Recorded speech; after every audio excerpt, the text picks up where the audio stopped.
together each week just to delve a little deeper into the passage we looked at on a Sunday. And we've been finding this useful. We've been looking at Isaiah, because it's not the easiest, is it? And this week's probably no exception. So we're in Isaiah chapter 23. We're looking at the great prophecy of Isaiah against Tyre, and we're going to be delving into that a little bit more. Fiona, would you read just this chapter for us, please? Thanks. So chapter 23, starting at verse 1. A prophecy concerning Tyre.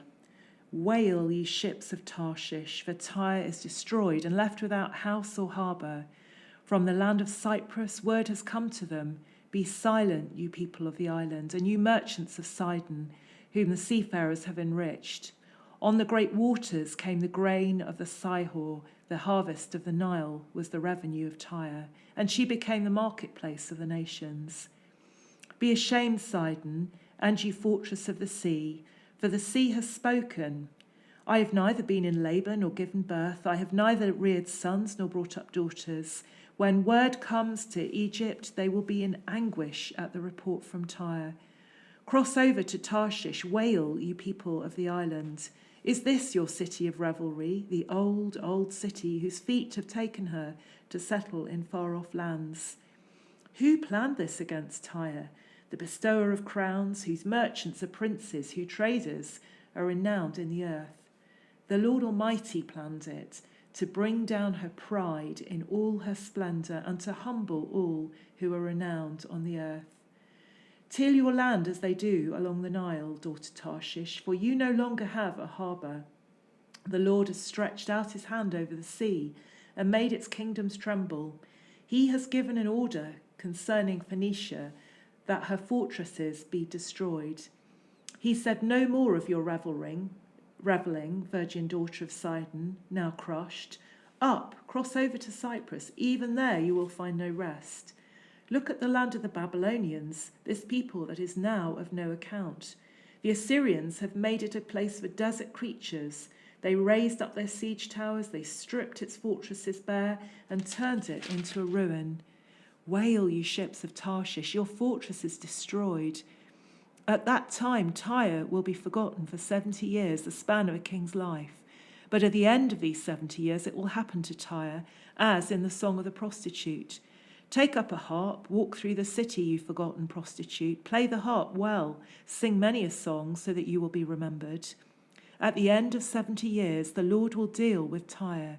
She will return to her lucrative prostitution and will ply her trade with all the kingdoms on the face of the earth. Yet her profit and her earnings will be set apart for the Lord. They will not be stored up or hoarded. Her profits will go to those who live before the Lord for abundant food and fine clothes. Great, thank you. So that, again, another quite an interesting chapter. And appreciated what you said on Sunday to help us to understand it better. How was it kind of preaching it, Andy? What kind of struck you? What did you wrestle with as you preached it? Easier, I think, than Peter had a few weeks ago, Yeah. and that Peter's was, against Babylon. It seems the judgment of God matches the behaviour of the people. Babylon are cruel and violent and vicious, and that's almost what the judgment on her is like. Tyre's nothing like that. Tyre is just this, I called her the second-hand car salesman of the Middle East. I mean, that's who she was, a little bit smarmy. She'd kind of, get a few more quid out of you in the marketplace.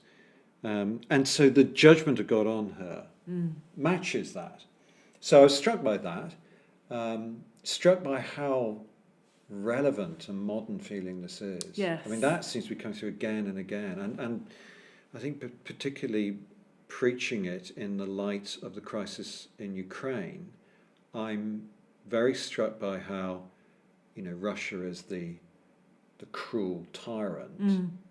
But the West, we're the ones who are affected. We're the traders. We're the ones, look what it's doing to our earnings and so on. Yes. And so there's our concern for our economy and our oil prices and our I don't want to be too sweeping because there is real heart and concern for Ukraine, but equally, you can see amongst companies, it's kind of like, what is this doing to our company? So modern, fresh, and judgment tempered exactly to Tyre. Yeah, thank you. That's helpful. So just run through, just give us a brief synopsis of what you were saying on Sunday. So I think the problem is Tyre doesn't mean a whole lot to us in the modern day, and the reason is because this judgment has come true. But in those days, she's described as the old city, and that's because she had been around for 2,000 years, as Isaiah is writing this. That's in verse 7, and there's nothing more stable. It's like this rock solid bank you can put your money in. You can trust in these guys. You can depend on them, and it's all the way through. We get this sense of the ships of Tarshish. The reason they're called Tarshish and Tyre are connected, because Tyre seems to fly her ships sail under the flag of Tarshish. Oh, which do is they? right Okay. at the other end of the Mediterranean. So all the way through the Mediterranean, Yes. from Tyre all the way through to Tarshish in the southwest Spain, I think. We think, we're not sure. It's a long voyage. So Tyre ships fly the flag of Tarshish for whatever reason. They seem to own Tarshish. And so these guys ply the Mediterranean up and down, probably further afield, and are very, very lucrative. She's described in verse 3 as the marketplace of the nations. So the sense here is of a modern day stable city like New York or London or now Shanghai. You can invest there. It's a good place to invest. You can make money. And of course the nations did. So Israel not only traded with her, she brought her corn and her oil and her olives, and traded and brought back, silver and gold and whatever else she wanted.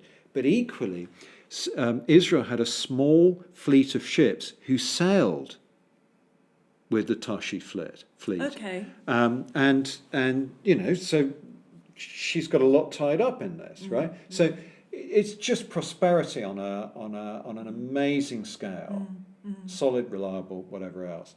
But verse 1, something's happened. I mean, the scale of it, I imagine, would have been massive. So, like 1929 stock market crash, just the devastation of the effects of this. And I think it's really striking, isn't it, that he personifies the ships, doesn't he? He's actually, it's the ships that are wailing. Because of the destruction of this kind of supposedly safe city, so I think the imagery is really powerful, isn't it? And I guess we would get a sense of that from the stock market crashes that there have been, that I remember, but obviously the horrendous one in 1929. Which you don't remember. Which I don't remember, a very long time ago.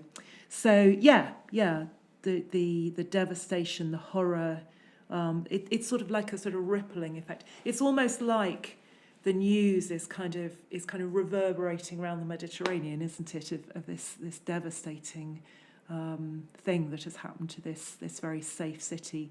So and then sort of carrying on with your sermon. So I think verse 9 is a key verse. So this catastrophe happens to this city, who everybody's depended on for years. And they think they're fine. They think they're safe. They think they're fine and safe, but they're wiped off the map in an instant, which is kind of just worth thinking, because so many parallels. I mean, we're as safe as houses, right? Leicester feels very safe. Leicester's fine. Yeah. What could happen to the West? Everything's okay, and yet, I suppose all that's happened recently makes you think, ooh, maybe suddenly everything could be wiped off. Well, obviously it's not a close parallel at all, but COVID has turned our world upside down. COVID turned it up in an instant, right? 2 years ago. Within a couple of days, life changes beyond all kind of recognition, and you just think, how could that happen? So the question is, who did it and why did he do it? And verse 9 answers both. The Lord Almighty planned it, and he did it to bring down her pride in all her splendor and to humble all who are renowned on the earth. So there's an arrogance about Tyre. She makes money, and I think I was just at pains to say this, there's nothing wrong with making money, in the right way. There's nothing wrong with trading. There's nothing wrong with investing. The problem is the pride that comes with it. There are other problems, there's greed and so on, but here it's the pride, the arrogance that comes with it, and God determines to bring that down. And quickly, the arrogance of Tyre is that she is kind of the bestower of crowns, verse 8. She is the one who decides who is the king of whatever country, and she does it quietly. So money talks. Money talks. Yeah. Okay, she can do that. And then secondly, look at Babylon. So Babylon had been wiped off the map here by the Assyrians quite recently, and it's kind of, I can do that, and I will do that to you. So it's a judgment coming upon Tyre for her pride. So verse 13 is a kind of an illustration of, yes, look what's happened to them. You're not as secure. Things are not as secure as people think they are. Yeah. So then you're left with the end of this, which is this. It's very difficult. Verse 15 onwards is really hard to make sense of what's happening. There are several things. Firstly, verse 15, Tyre will be forgotten for 70 years, the span of a king's life. And I think that's during Nebuchadnezzar's reign. Very like Israel. Israel was deported for 70 years, then allowed to come back. Tyre, it's more that their trade was smashed for 70 years, and then they began to come back. They began to sort of so grow that's again. One thing that's going on. And then the sense that when she does come back, and it's not just back from Nebuchadnezzar's attack, Alexander the Great really destroyed her. She was made up of an island fortress and a mainland, and Nebuchadnezzar managed to smash the mainland. He couldn't get to the island fortress. Alexander worked out how to do it. Okay, so he smashed both of them. He smashed both of them. And each time she gets back on her feet, but it's the sense now that she's not this, it's quite unpleasant to think about, but she's not this young, pretty prostitute who all the men are coming knocking on the door to. Now she's an old, haggard woman who has to go out and basically beg people. That's kind of what's happened to Tyre. Her strength has been lost, and she's become old and not so good at the job, let's put it that way. But verse 17, she returns to her lucrative prostitution. She plies her trade with the kingdoms on the face of the earth. Yet her profit and earnings will be set apart, or literally be made holy to the Lord. Yes, what do you make of that? That's a tricky verse, isn't it? Yeah, so it's tricky because the only other place really that phrase is used, that's in verse 18, is back in the first part of the Old Testament, where the temple's being set up and the priests are being ordained, and the high priest wears on a badge on his turban that says "Holy to the Lord." Yes, exactly the same phrase here. And it does seem like a significant phrase, doesn't it? Set apart for the Lord, holiness to the Lord. So what do you make of that? The confusing thing is you've got somebody who seems to be carrying on in their wicked ways. Yeah, so immoral earnings. But whose money is going to the Lord. And that was illegal, wasn't it? That was You've done a bit of work, so Deuteronomy? Deuteronomy 23, I wrote it down, 23 verse 18, says that the earnings of prostitutes can't be used to pay vows in the temple. The Lord detests the earnings of prostitutes. So you're kind of like, well, how can the earnings of this prostitute Tyre be anything like holy? So what is that about? I don't know. That's the difficulty, isn't it? It seems to be that God is saying that a time will come when all money will go to the one who it should go to, which is the Lord. Is there a hint here that Tyre will change? Not really, no. But there is in other parts of the Bible. So you mentioned Isaiah 60. Well, I mentioned Isaiah 60, but Yeah. I mean, I could go anywhere really. So I could also go to Psalm 45. Psalm 45 is a beautiful psalm that's speaking about really the Messiah. And in verse 10, he says this, Psalm 45, "Listen, daughter, and pay careful attention. Forget your people and your father's house. Let the king be enthralled by your beauty." Now, this is talking about the woman who will marry the Messiah. Yes. Okay, or if you wanted to use it slightly more, the biblical theology here would be the church who will marry the Messiah. Okay. Verse 11, "The king will be enthralled by your beauty. Honor him, for he is your Lord. The city of Tyre will come with a gift.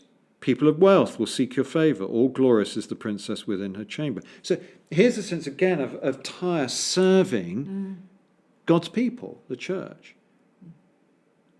And it's hard. I don't know why. I don't know whether that's a wealth, judgment. Yeah, her wealth. Her being wealth used. is being used. So I don't know whether that's judgment, whether that's the Lord's judgment on the city. You know, I was storing up all this money for myself. It's all mine. And God's going, no, you store it up all you like, but it's just going to be poured out to my people. Is that judgment? Or is that a hint of hope that something within Tyre is going to change? I wonder if it's both. Maybe. Because, well, we know, don't we, that Isaiah, the themes of judgment and hope are woven all the way through Isaiah, and the judgment and the salvation, the judgment and hope can't really be separated, can they? So it may well be, like you said, that there are some within Tyre, some of this within Tyre, there will be some kind of redemption, but not for all of Tyre. Yeah, it seems like there's almost like a remnant. Yes, well, that's the idea with God's people, isn't it? That there's a remnant. And it's also true, it seems, in And Tyre. Isaiah 60 talks about, is that the nations coming to worship God? Yes. So Isaiah 60 is Tyre talking about the mentioned. last day. And again, Tyre is seen, verse 8, as... it's not mentioned as Tyre, it's mentioned as ships of Tarshish, here. As bringing your children from afar, verse 9, with a silver and gold, to the honour of the Lord your God, the Holy One of Israel, for he has endowed you with splendour. Yes. So again, is that what is going on there? Is there a sense that this is judgment, that now Tyre will serve God? Or is it a sense of, I don't know, that there's a remnant here who are coming to God themselves? Not sure. I think, like you said, I think it's a mixture, isn't it? I think the one of the big messages in Isaiah is that other nations will be drawn in. I think there must be some sense of hope, mustn't there? And in terms of application for us... Well, before you get to that, I think if you want to do a proper kind of biblical theology of this, I do think that there's the Syrophoenician woman in Mark 7, her. also in Matthew's Gospel. I think that's key. And I was so excited about this because completely separate to this, I've been running through Mark's Gospel with some of the boys from Tigers. And we got to chapter 7 just recently, and I'm trying to work out, why does Jesus go all the way north? Yes, it doesn't make any sense. If they want to get a bit of peace and quiet, because that's all he's doing. It's not like he's going there on a preaching tour. Yes. He wants a bit of peace and quiet. Well, why go to Tyre? If you want to go by the sea, there's plenty of Jewish cities that are by the sea. And I think it's because he had to meet this woman. And again, that's the message of hope, isn't it? That she was such hope. Yeah, her faith in him is a real challenge to us, isn't it? That she refuses to be rebuffed by him. She clings on to him, doesn't she? And she wasn't within God's people. So that is a huge message of hope. Really interesting, because I wouldn't have at all put the two together. Well, Mark is explicit. Jesus goes to Tyre. She is a Greek descended from the Syrophoenicians, so it's kind of like she's a daughter of Tarshish. Yeah, yeah. No, that's again the hope and the gospel going out to others, that it's much bigger than just the situation that they're looking at. You get the sort of the big story, don't you, of what's happening. It's bigger than Tyre being destroyed by God. So moving on to application of this, it would be very easy to just quickly jump to the kind of the money, what do I do with my money? Just tell me what to do kind of thing. But actually, what was the application for God's people listening to this prophecy? So all of these prophecies to the nations are not given so that God can wag his finger at the nations. Yeah. They're given so that God's people can learn. So God's people are watching, the judgment on this proud, independent, money-dependent. Yeah, and that's why place. I think verse 9 is so important, because Yes. you're right, it's not, money isn't the centre of this, it is pride and arrogance that come from money. Yes. And I think God is warning his people and us that we need to be very careful that money doesn't make us proud and arrogant. Yes, so it's kind of don't be like them, because this is how they end up, kind of, is that the... Don't put trust in money. Yes. Because you'll end up like these guys, one way or another, either in this life or in the next. But put your trust in God, who is entirely secure. And it's the pride, as you said, that is the warning, the pride in all her splendour. God will not tolerate pride in human beings, will he? Whether they're part of his people in the Old Testament or whether they're the surrounding nations, he will always bring down pride. And money is linked with that, isn't it? And we know that, don't we? I mean, it doesn't matter how little money you have or how much money. You understand that. There's something about it. You walk... for a guy, you walk out of a shop, you're wearing a really nice, sharp suit and so on. You feel, I feel so much better in this, right? Or, I just moved recently from a Honda Jazz to the VW Scirocco, and it's kind of like I feel $1 million in that car. So you feel better feel great about yourself and who you are because you're driving. But then what a nicer happens? car. A Range Rover cuts me up. Yeah. How dare you? You think you own the road, don't you? Yeah. It's kind of like... So that's the thing about money, isn't it? It's all kind of it's all ladders and comparisons. Yes.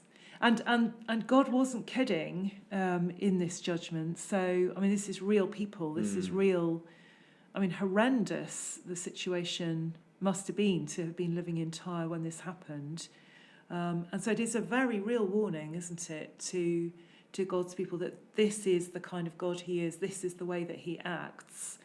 And we must be very much warned. I love the imagery. I love the way that the ships are wailing, that the sea is speaking in verse 4.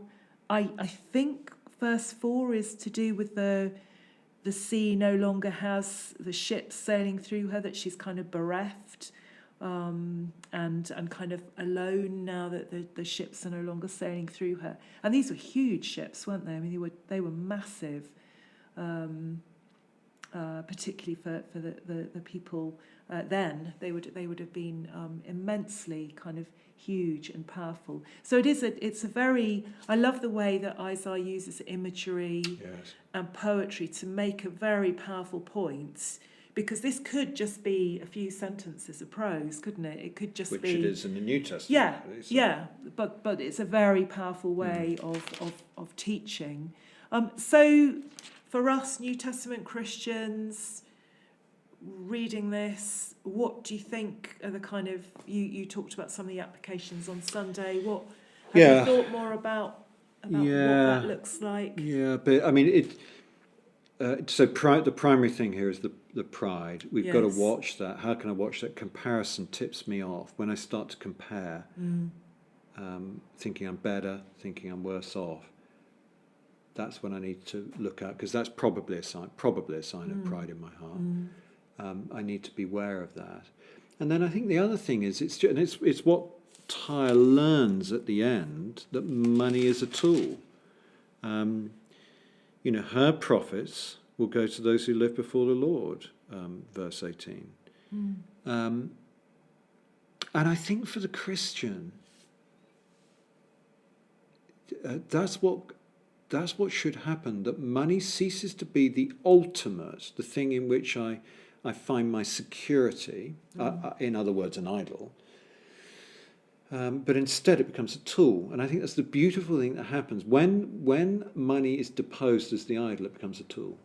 Well, when it's a tool, then it becomes quite exciting. Can be used for, as you described, the guy in London. Yeah. It becomes a power for tremendous good, doesn't it? But when it controls us, it's terrible. This guy in London, I think this is right, bought basically a fairly large mansion in Surrey, right? And that meant that oiks like me, at the time who was a student, could go away with all the other very small groups, and we'd stay in this mansion, which had been turned upside down and used for groups to go in, and it was used constantly for groups like us to go in. And how much good was done through that money being put into that building? But he didn't have to. He could have bought that mansion for himself and his family, there himself, and put a swimming pool in the garden. But I guess he was building for eternity, wasn't he? He was building for an eternal good. And I know the delight that brought him. He was just thrilled that people would use it, and he wasn't precious about it. It's my hat. No, I've given it away. It doesn't belong to me, but I'm so thrilled that I can do that. Well, okay. Most of us aren't dealing with his eye-watering sums of money, but it doesn't matter if you're a student. If you're a student watching this, okay, think about a £5 a month.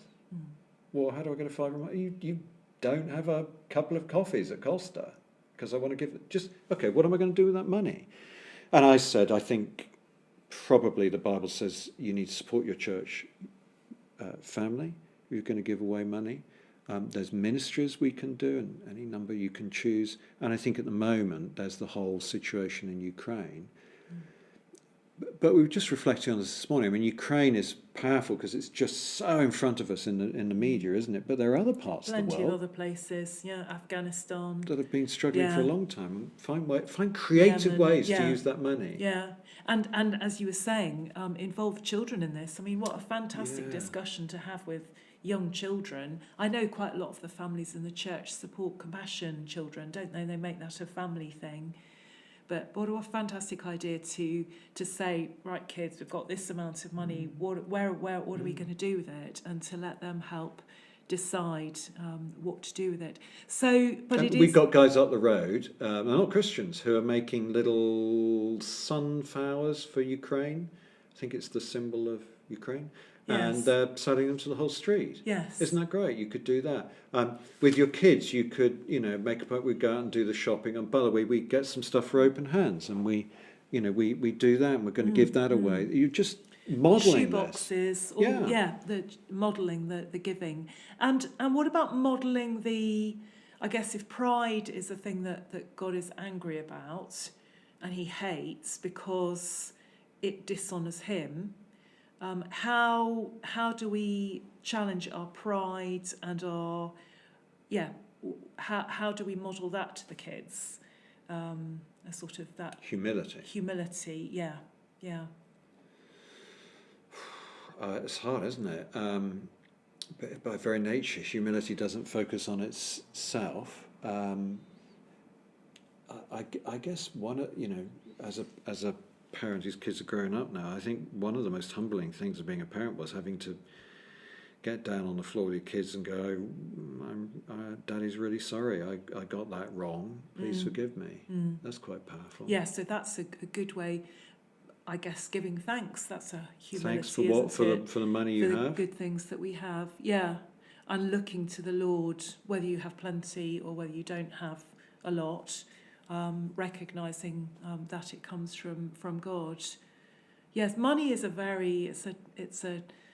it does exert an extraordinary amount of power over us, doesn't it? Yes, and it varies. So at the moment I think, I've sorted out the money. It just It comes morphs back and and comes gets back in you. a different way. Yeah. Which is challenging. So This year I've had to do this. I do a little theme for the year. I think I mentioned this in the sermon. And this year's theme is a year of less, because I just accumulate. Oh, that's not good. So the year of less, it's really the year of less for Andy Upton, but hopefully it's the year of more for others. I want to be generous. I want to learn a bit of generosity. Well, what do you? I suppose the question is, what changes do you need to make at this stage in your life with regards to money? And that will be different. Yes. If you're retired, if you just started work, if you just bought a house. But again, it's the attitude, isn't it? That, I guess, that sort of open-handed attitude that this isn't mine, it belongs to God. And I thought it's really important that you were saying He wants us to enjoy good things, but He doesn't want those things to control us. So that sort of thankful dependency is really important, isn't it? And hopefully that might look different to those who don't know the Lord. There might be a bit of a difference in our attitudes to what we have and what we do with what we have that might maybe show something of who our God is. So It will be to different people, won't it? So I think what is interesting is that I can think of friends who aren't Christians who are really generous people. They kind of just get this. It's just, they're made in the image of God, and they display that through their generosity. And I'm not going to teach them very much. They teach me loads. But there are others, who may ask questions about the way you use money. And my answer is, well, it's not because I'm great. It's because, this is what God models to me. Ultimately, He gives the most precious thing He has, His Son. So God's judgment is utterly fearful and terrifying, and this is a small picture of God's judgment that will be at the end of time. But in His judgment there is mercy as well, isn't there? Because it is not good for us to live. Life doesn't work well when we live dependent on money, and when we live in pride. Life it's destructive, isn't it? It's dehumanizing. It's not. We were made for more than that, weren't we? So even in the judgments and the warnings, there is mercy. It's not just God saying, I just want you to, not have nice things, and I want you to be kind of crawling around on the floor. It's that human beings don't function well in an environment where we have a lot of dependency on money, and our lives are all about money. It's less than what we were made for. Thank you. So anything else to say? Next week, I think we move on to Slightly more cosmic picture. Yes, more challenging. Of judgment. Yeah. No, I think it's been, we haven't worked through each of these different countries, have we? We've taken a kind of snapshot of some, but maybe it's encouraged people to read back over them and to think, why is God bringing judgment? How is He bringing judgment? What does that teach us? And what is the mercy that He shows? Yes, and I guess the mercy for us, because we would naturally be tired, wouldn't we? We would be living like this, and we are tempted to live like this, but we can be forgiven because of what Jesus did. So that's always the message, isn't it? The judgment and the mercy, the hope. Thank you, Andy. Thanks, Fiona. So join us again next week for the next few chapters.